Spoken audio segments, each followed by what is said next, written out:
போகிறேன்னு பார்க்குறீங்களா? இன்றைய ஆண்டி சொல்ல போகிறதில்ல, தும்பி தான் சொல்ல போகிறேன்.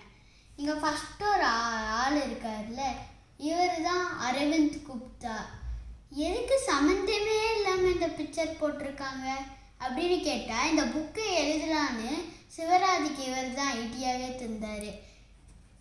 இன்றைய காண்டியில் இது மாதிரி நான் ரெண்டு ஆட்களை படிச்சிருக்கேன். அரவிந்த் குப்தா, அப்புறம் சோனம் வாங்சுக்.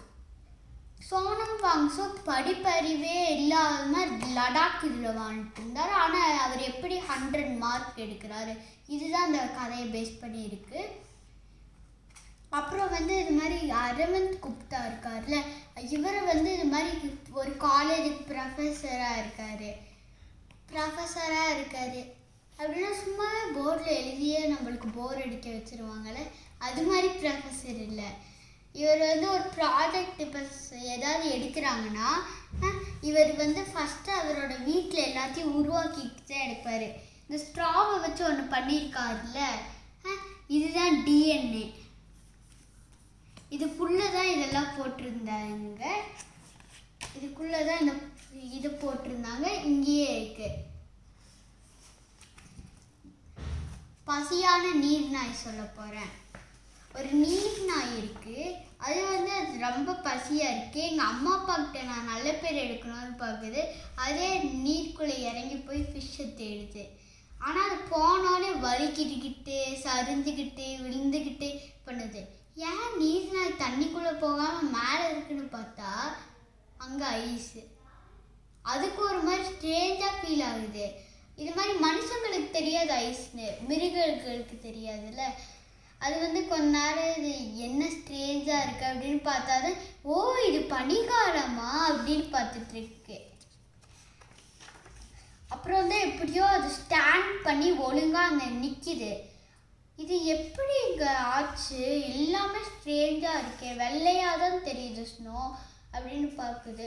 தண்ணி எல்லாமே ஃப்ரோஸ் ஆகிருக்கு. அப்போ தான் அது மாதிரி அது நடந்துக்கிட்டு இருக்கு. ஒரு ஈவினிங் எப்பயுமே அவங்க அப்பா அம்மா விளையாட போயிடுவாங்க. அந்த இடத்துக்கு அது போயிட்டுருக்கு. போகிற இடத்துல ஒரு காக்கா பனியில் விளையாடிக்கிட்டு இருக்கு. அது விளையாடும் போது அது ரொம்ப பிஸியாக விளையாடுறதுல இருக்குது. பக்கத்தில் ஒரு நரி காக்காவை டின்னருக்கு வச்சுக்கலாம் அப்படின்னு வெயிட் பண்ணிக்கிட்டு இருக்கு. அப்போ தான் இது மாதிரி அந்த இது சீல் இருக்குல்ல, அது இது மாதிரி பிரச்சனைன்னு ஏதோ சைன் லாங்குவேஜில் பேசுது போல். அதுக்கடுத்த காக்காவுக்கு தெரிஞ்சு போயிடுச்சு. அது பறக்கிறதுக்குள்ளே ஓடாய் அதோட காலால் அதோட இறகு பிடிச்சிருது. இறங்குனா பிடிச்சாலே அதெல்லாம் அவுந்துக்கும்ல, அதே மாதிரி ஆகுது. அது ஓனாய் அப்படி விட்டுருமா சும்மா? அது மேலே எகிருது. பார்த்தா அங்கே ஐஸ் இருக்குது, ஸ்லிப் ஆகி தடுக்கி விழுந்துருது. அப்புறம் காக்கா போய் தேங்க்யூ எனக்கு ஹெல்ப் செஞ்சதுக்கு அப்படின்னு சொல்லுது. இப்போ எனக்கு நீ ஒரு ஹெல்ப் செய்கிறியா?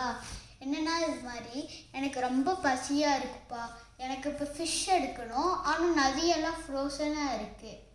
ஆனால் என் கண்ணு ரொம்ப ஷார்ப்பாக இருக்குது. இங்கே இருக்கிற ஓனாய் எனக்கே கண்ணுக்கு தெரியுது. ஃபிஷ் இருக்குப்பா, எடுத்து தெரியாப்பா அப்படின்னு கேட்குது. அப்புறம் அது ஒரு கல்லை தூக்கிட்டு போகுது. கல்லை தூக்கிட்டு போய் என்ன பண்ண போகுதுன்னு கேட்கலாம். மேலே போயிட்டுருக்கு. மேலே போய் தொப்புன்னு கீழே போடுறது கல்லை. இந்த இடத்துல சீல் இருக்குது, இந்த இடத்துல கல் விழுது, இங்கேருந்து இது ஐஸ் எல்லாம் உடையுது. அதுக்கடுத்து சீல் எட்டி பார்க்குது, என்னதுதான் இது அப்படின்னு பார்த்தா தண்ணின்னு தெரிஞ்சு போயிடுச்சு. நம்மளுக்கு ஹெல்ப் செஞ்சதில் காகம் அதுக்காக ஒரு மீனை பிடிச்சிட்டு வருது. அதுக்காக திருப்பி ஒரு மீன் பிடிக்க போகுதா.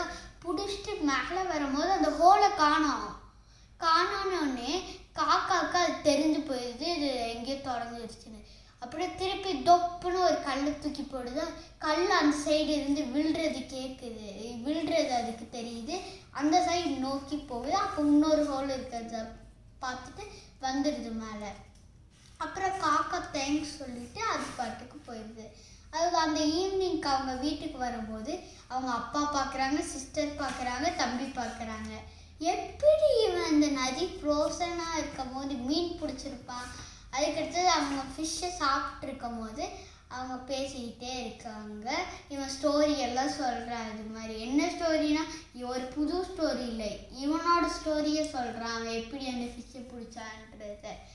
எனக்கு தெரிஞ்சு ஒரே மீன் ஒன்றும் ஒரு குடும்பத்துக்கு பற்றிடாதுல்ல. 5 சீல்னா 6 சீல் இருக்குது, அதில் ஒரு சீல் இவன். எப்படி ஒரே மீன் அதுக்கு பற்றும்? அப்படின்னா இவன் அந்த கதையை சொன்னோன்னே, ஓ அங்கே மீன் இருக்கா அப்படின்னு என்னோட ஃபேமிலியெல்லாம் எந்திரிச்சு போய் அந்த ஹோல்குள்ளே தொப்புன்னு விழுந்து மீன் பிடிச்சிட்டு வந்துடும்ல.